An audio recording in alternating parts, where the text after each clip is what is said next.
Hello, I am Pramod Kumar. आज हम लोग दो चैप्टर का क्वेश्चन आंसर करेंगे। Bihar board English 12, a pinch of snuff, और दूसरा है आई हैव ए ड्रीम। पहले हम करेंगे a pinch of snuff. B.1.1, इसमें हमको fill in the blanks. A was coming to visit the narrator's family, तो आंसर है इसका Nanu Kaka was coming to visit the narrator's family. Nanu Kaka आ रहे थे। Nanu Kaka was to stay for blank. Nanu Kaka sorry, the narrator was an under secretary on probation. Fill in the blanks करना है। The narrator was blank on probation, so an under secretary on probation. C. Nanu Kaka was to stay for blank. So Nanu Kaka was to stay for 2 or 3 days. नानू काका की mummy ने बताया कि तुम्हारे मामा जी आ रहे हैं, नानू काका 2-3 दिन रुकेंगे। D. नानू काका was coming to Delhi to blank, blank space. So नानू काका was coming to Delhi to see some minister. वो किसी मिनिस्टर से मिलने आ रहे थे दिल्ली। ओके। पांचवा, blank inform the under secretary about Nanu Kaka's visit. So mother, under secretary की मदर ने उनको इन्फॉर्म किया कि तुम्हारे मामा जी आ रहे हैं। So mother inform the under secretary about Nanu Kaka's visit. If the under secretary had to put a charpoy for himself in the back veranda because blank. So आपको याद होगा कि अंडर सेक्रेटरी की मम्मी ने अंडर सेक्रेटरी के रूम में, अपने बेटे के रूम में उनके मामा जी का बेड लगा दिया था। सो अंडर सेक्रेटरी को अपनी चारपाई बरामदे में लगानी पड़ी। So the answer is the under secretary had to put up a charpai for himself in the back veranda because mother had installed Nanu Kaka in his bedroom. उनके बेडरूम में मम्मी ने मामा जी का बेड लगा दिया था। जी, Nanu Kaka was related to the narrator as he was his blank. So Nanu Kaka narrator के कौन थे? मामा जी थे, maternal uncle. Nanu Kaka was related to the narrator as he was his maternal uncle. अब हम लोग जाते हैं B.1.2। Answer the following questions briefly. नीचे लिखे क्वेश्चंस का 3 क्वेश्चंस हैं, संक्षिप्त में जवाब दें। The news that made the mother happy disturbed her son. जिस समाचार को सुन के माँ खुश हुई, उसी को सुन के बेटा जो है डिस्टर्ब्ड हो गया। Why were there responses so different. Mother का और बेटे का रिस्पॉन्स उतना डिफरेंट क्यों था ये सुन के कि नानू काका आ रहे हैं। इसका आंसर आपको पैरा नंबर 8 में मिलेगा, पैराग्राफ नंबर 8। उसमें लिखा है, my mother has always been very loyal to her side of the family. मेरी मम्मी जो हैं अपने परिवार की तरफ से बहुत ज़्यादा लॉयल रही हैं। And after all Nanu Kaka is her brother, और नानू काका उनके भाई हैं। I on the other hand may have something of a complex about minister. मुझे जो है थोड़ी कॉम्प्लेक्स है मिनिस्टर्स के बारे में। I am an under secretary on probation. मैं एक अंडर सेक्रेटरी हूँ और वो भी प्रोबेशन पे हूँ, अभी कंफर्म नहीं हुआ हूँ। And as such trained to regard ministers as being 2 steps higher than God. भगवान से भी 2 स्टेप ऊपर मिनिस्टर्स को मैं समझता हूँ। The secretary being just 1 step higher. मैं अंडर सेक्रेटरी हूँ, हमसे 1 स्टेप हायर है सेक्रेटरी, और उनसे 1 स्टेप हायर है मिनिस्टर। राइट। सो B.1.2 पहला सवाल, वो समाचार सुन के एक मदर हैप्पी हो गई लेकिन बेटा डिस्टर्ब हो गया। Why were there responses so different. इसका आंसर पैरा नंबर 8 में है। मदर खुश हो गई क्योंकि मदर हमेशा से अपने साइड के तरफ से बहुत वफादार रही हैं और नानू काका उनके भाई थे। लेकिन ये जो थे, जो नरेटर हैं इस स्टोरी के, वो बोले कि मैं तो एक केवल अंडर सेक्रेटरी हूँ और मुझे मालूम है कि मिनिस्टर्स जो हैं भगवान से भी 2 स्टेप ऊपर होते हैं। इसीलिए उन दोनों के रिस्पॉन्स अलग थे, क्योंकि मम्मी ने बेटे को बताया था कि नानू काका आ रहे हैं मिनिस्टर से मिलने के लिए। दूसरा, do you have a similar experience? Has your response to the news of the arrival of any guest ever been different from that of other members of the family? क्या आपके पास ऐसा ही कोई अनुभव है? क्या कभी ऐसा हुआ है कि आपके घर में कोई गेस्ट आने वाले हों और आपका जो रिस्पॉन्स है ये न्यूज सुन के परिवार के बाकी लोगों से अलग रहा हो? तो ये जो है डू इट योर सेल्फ, इसका आप खुद जवाब देंगे। कैंडिडेट स्टूडेंट इसका खुद जवाब देगा, क्योंकि हर एक स्टूडेंट के एक्सपीरियंस अलग अलग होंगे, एक्सप्रेशन अलग अलग होंगे।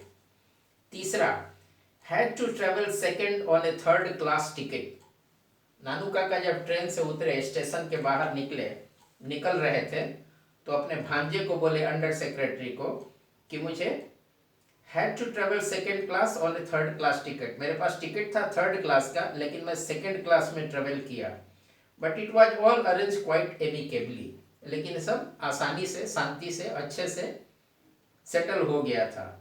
What arrangement Nanu Kaka is referring to? किस अरेंजमेंट की नानू काका बात कर रहे हैं? How can such arrangement be amicable? So उन्होंने क्या किया कि टीसी को, टिकट चेकर को, या ट्रेवलिंग टिकट एग्जामिनर टीटीई को उन्होंने पटाया। अपने व्यक्तित्व से, अपने पहनावे से, अपने पोशाक से, अपनी बातों से ही influence the travelling ticket examiner और टिकट कलेक्टर, और इसलिए वो थर्ड क्लास का टिकट लेके सेकंड क्लास में ट्रेवल किए। राइट। सो एक कौन सा अरेंजमेंट था? ऐसा भी हो सकता है कि उन्होंने ट्रेवलिंग टिकट एग्जामिनर टीटीयू को या टिकट चेकर टीसी को कुछ पैसे भी दिए हों, लेकिन ज़्यादा ऐसा प्रतीत होता है कि उन्होंने अपनी बातों से, अपने व्यक्तित्व से, अपने पहनावे से उसको इन्फ्लुएंस किया होगा। Right. Then we go to B.2.1 here. B.2.1, right true और false. A, it was very easy for the narrator to get sent on a foreign assignment। जो इस स्टोरी का नरेटर है उसके लिए विदेश की पोस्टिंग लेना बहुत आसान था, फॉल्स। दूसरा, Ratiram was the son of Sohanlal Ratiram. Ratiram जो था वो सोहनलाल रतिराम का बेटा था, ट्रू। तीसरा, Sohanlal Ratiram was the party boss इन दिल्ली। सोहनलाल रतिराम जो थे वो अपनी पार्टी के बॉस थे दिल्ली में, that is true. D, Nanu Kaka went to Lala Sohanlal because they both were zamindars. Nanu Kaka Lala Sohanlal के यहाँ गए, सोहनलाल के यहाँ, क्योंकि दोनों जमींदार थे, फॉल्स। वो पॉलिटिकल पार्टी के बॉस थे सोहनलाल, और नानू काका जमींदार बन के गए थे उनके यहाँ, सो दोनों जमींदार थे, ये सही नहीं है। नानू काका visited Lala Sohanlal in the guys of an astrologer. एक ज्योतिषी के रूप में वो सोहनलाल के यहाँ गए, ये गलत है, ये वाला ई गलत है। वो ज्योतिषी के रूप में कहाँ गए थे? वेलफेयर मिनिस्टर के यहाँ। इनके यहाँ वो ज्योतिषी के रूप में नहीं गए थे। इसका क्लियर आंसर आपको मिलेगा पैरा नंबर 36 में। आप 36 पढ़ेंगे। Just dropped in, Nanu Kaka said casually, I had to come to Delhi for the zamindars convention. So zamindar के रूप में गए थे उनके यहाँ, न कि ज्योतिषी के रूप में। Okay. Nanu Kaka meeting with Sohanlal Ratiram was very successful. Nanu Kaka की जो मीटिंग थी रतिलाल सोहनलाल के साथ, वो बहुत सक्सेसफुल थी, दैट इज ट्रू। राइट। क्योंकि ये सोहनलाल रतिलाल को इन्फ्लुएंस करने में सक्सेसफुल हुए थे। अब हम लोग जाते हैं B.2.2। Answer the following questions briefly. 3 question है। पहला, the under secretary always obeyed Nanu Kaka although he was never willing to do so, why? Under secretary जो था, एक स्टोरी का नरेटर, वो नानू काका की बात को हमेशा मानता था, जबकि उसकी इच्छा कभी नहीं होती थी ऐसा करने की। क्यों? Because under secretary was very much influenced by the style, by the manners, by the way Nanu Kaka used to talk, interact with people. He was influenced by the character of Nanu Kaka. नानू काका का जो चरित्र है, बात करने का तरीका, interact करने का तरीका, पहनावा ओढ़ावा, वो सबसे अंडर सेक्रेटरी इन्फ्लुएंस्ड है।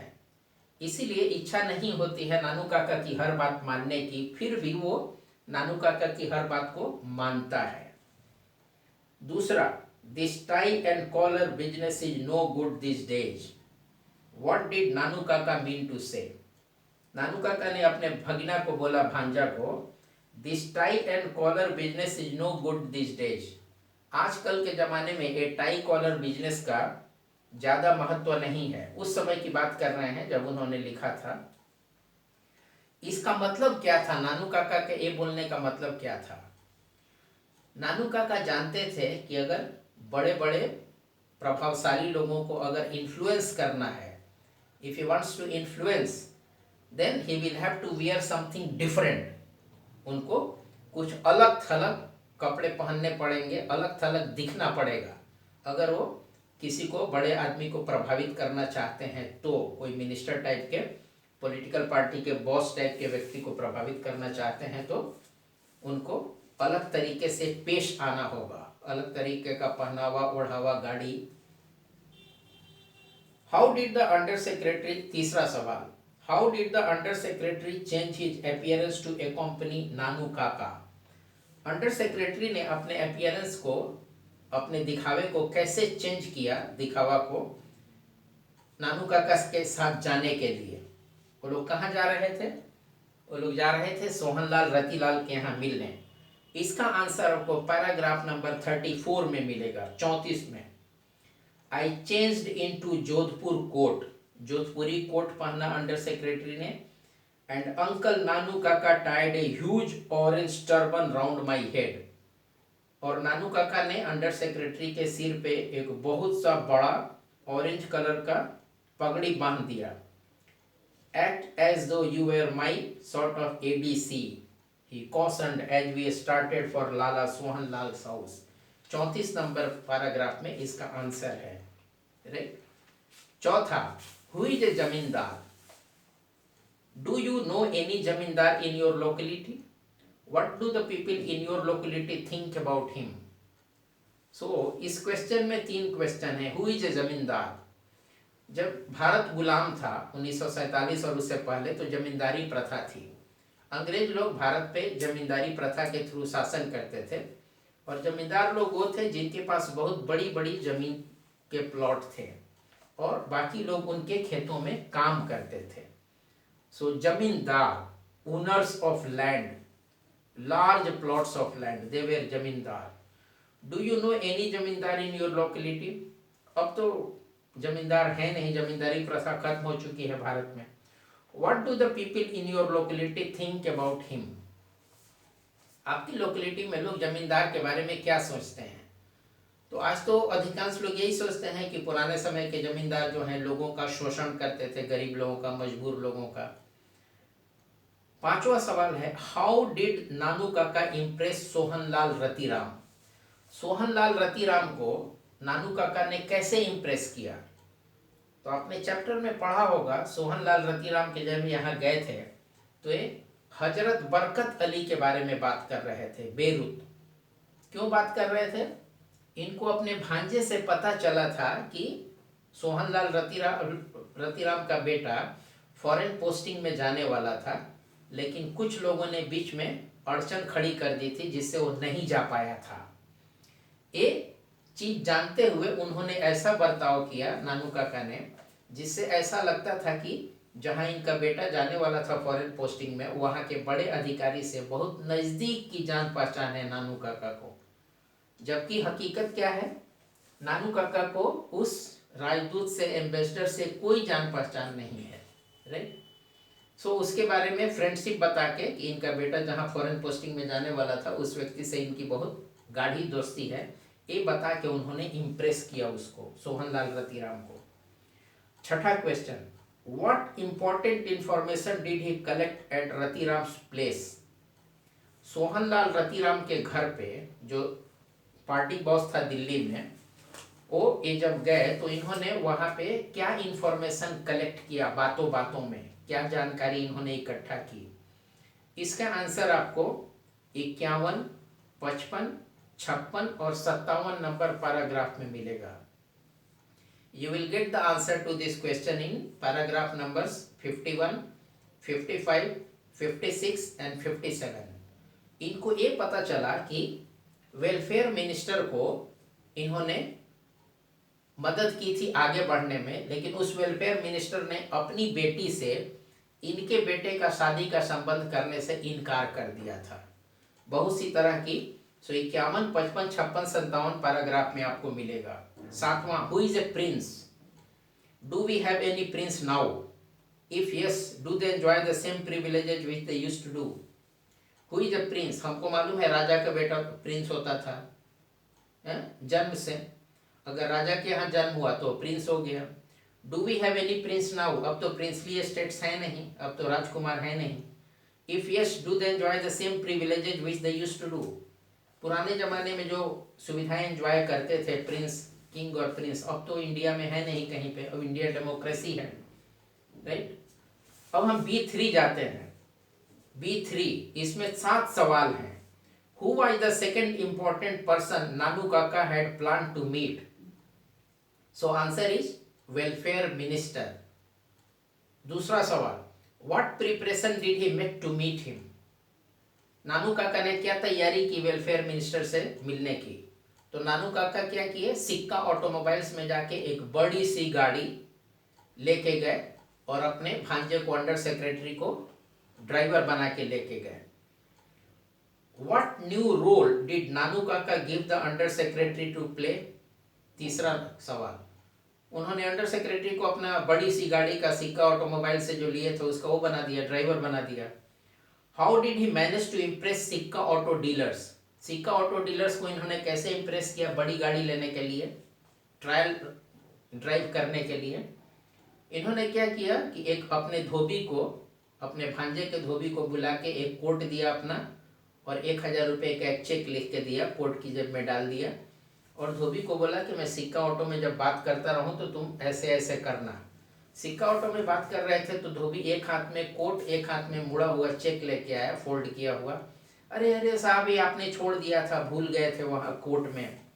तो नानू काका ने बोला, ओ मैं बार बार भूल जाता हूँ, कोर्ट में बड़े बड़े चेक रहते हैं, वो भी बियरर चेक, कोई भी व्यक्ति बैंक में लेके जाए उसको पेमेंट हो जाएगा, बार बार भूल जाता हूँ। सिक्का ऑटो वाला देख नहीं रहा है कि उस चेक में 1000 रुपया लिखा हुआ है, तो उसको उन्होंने ईमानदारी के लिए 2 रुपया दिया सिक्का ऑटो वाला के सामने, दिखाने के लिए कि मैं बहुत बड़ा आदमी हूँ।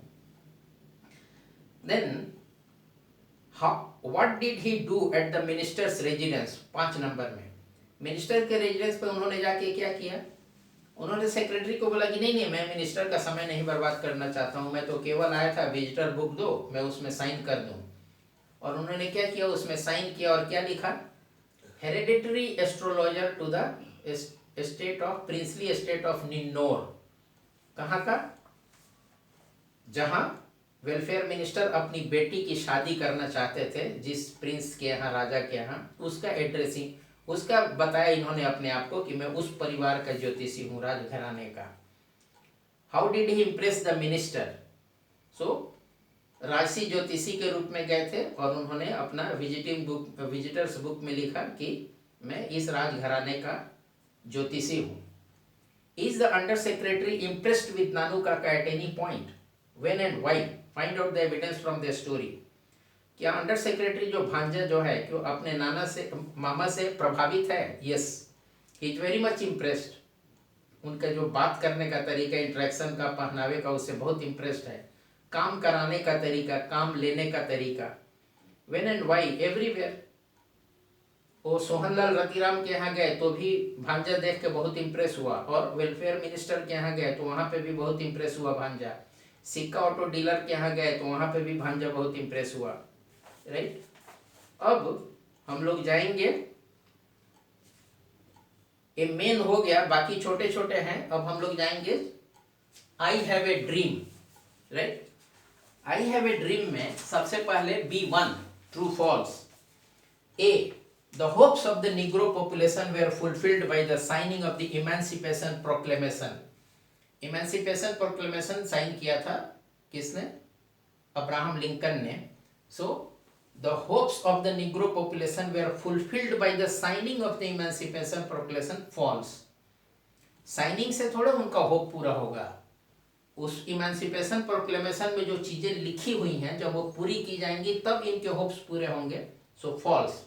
B the condition of the negroes was appalling. निग्रोज की स्थिति जो थी वो बहुत दयनीय थी, true. C the bank of justice is bankrupt. मतलब बैंक ऑफ जस्टिस जो है, न्याय का जो बैंक है, वो दिवालिया हो चुका है। नहीं, दिवालिया नहीं हुआ है। मार्टिन लूथर किंग जूनियर बोलते हैं, I don't believe that the bank of justice is bankrupt. He is not ready to believe, so that is false. D the author prefers racial discrimination. Author जो है वो racial discrimination में विश्वास रखता है, false. उनके लिए वो विश्वास नहीं रखते, गोरा काला सब एक जैसा है उनके लिए।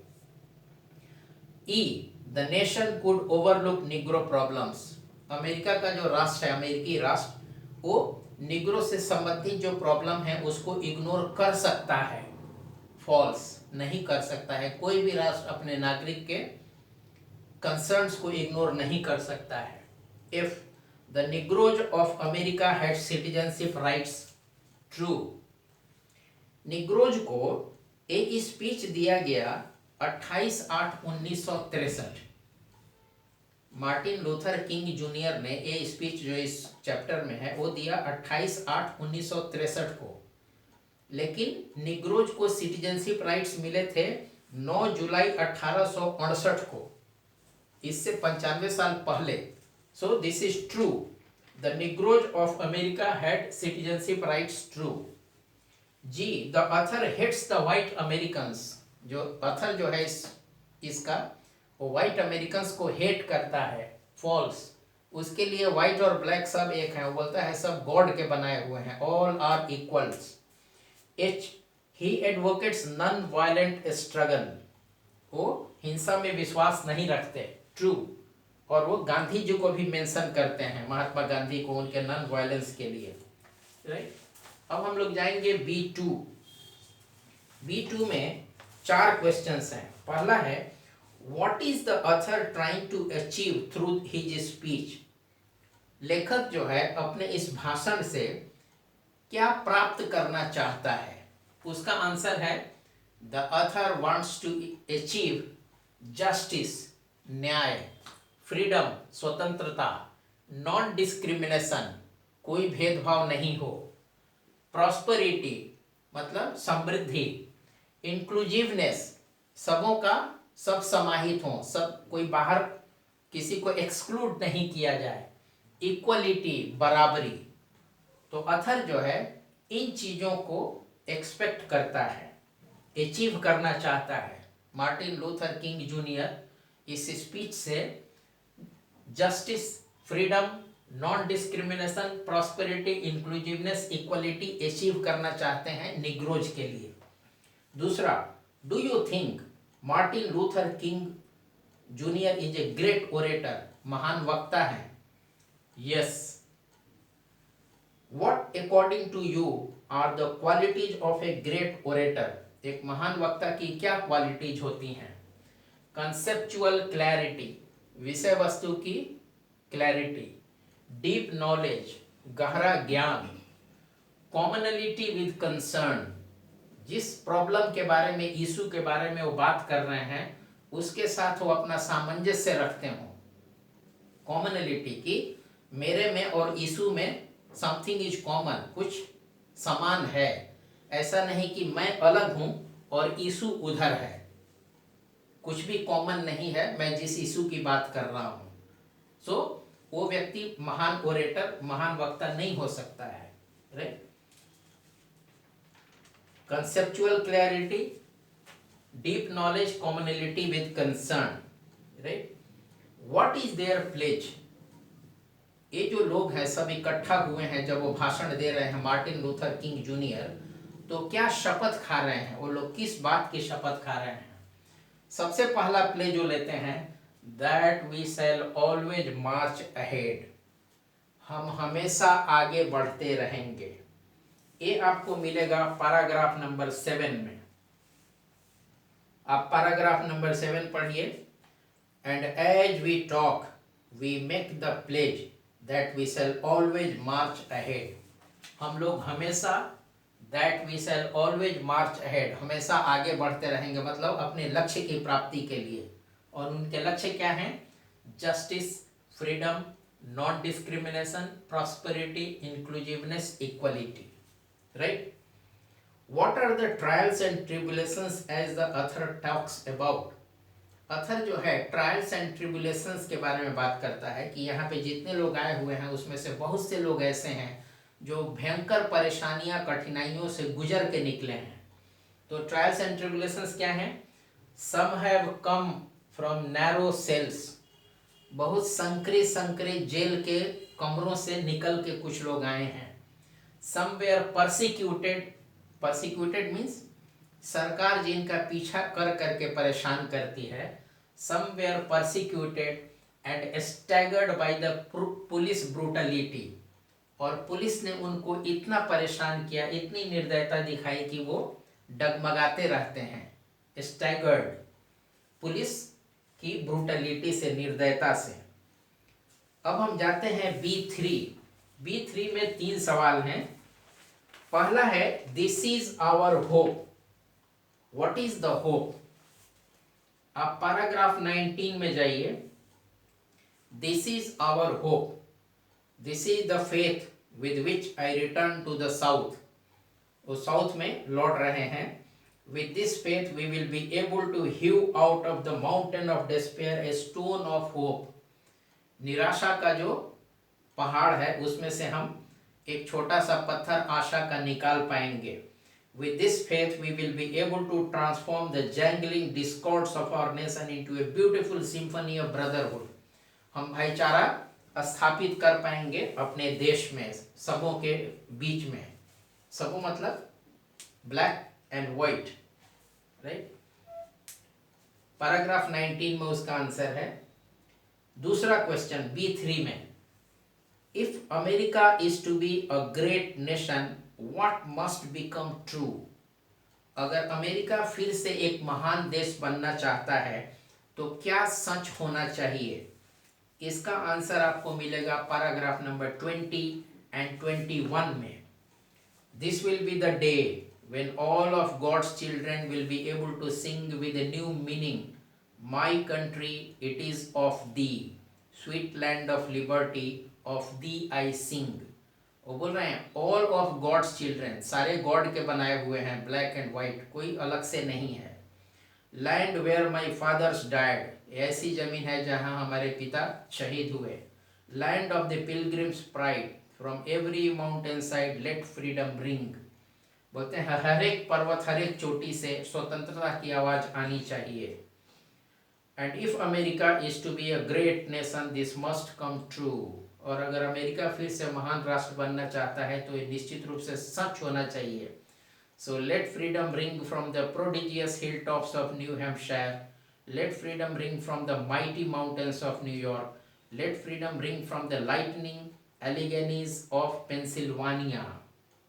उनका कहना है कि हर एक कोने से, हर एक तरफ से आज़ादी की आवाज़ आनी चाहिए।